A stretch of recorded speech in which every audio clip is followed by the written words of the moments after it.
बार की बात है। मांडव ऋषि अपने द्वार पर मौन व्रत लिए दोनों हाथ ऊपर किए तपस्या कर रहे थे।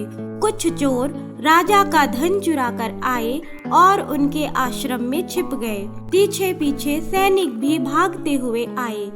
उन्होंने ऋषि से पूछा, पर ऋषि कुछ नहीं बोले। उन्होंने आश्रम की छानबीन की और चारों चोरों को पकड़ लिया। चोरों के साथ ऋषि को भी पकड़कर राजा के सामने प्रकट किया। राजा ने उन्हें सूली पर चढ़ाने का आदेश दिया। कई दिनों तक सूली पर चढ़े रहने पर भी उनकी मृत्यु नहीं हुई। उन्होंने तपस्या के प्रताप से मृत्यु लेने से इनकार कर दिया। तब राजा को अपनी गलती का एहसास हुआ और पुरोहितों से मंत्रणा करके उसने मांडव ऋषि को सूली पर से उतरवाया और उनसे क्षमा प्रार्थना की।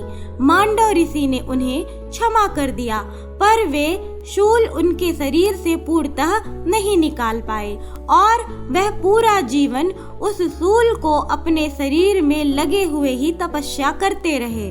उन्होंने अनंत सिद्धियां प्राप्त की।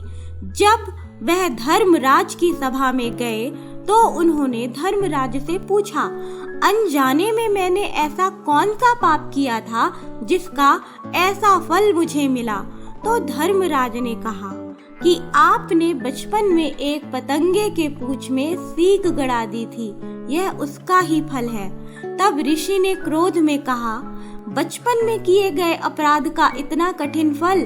12 वर्ष की आयु तक तो किसी बच्चे को धर्म का बोध ही नहीं होता।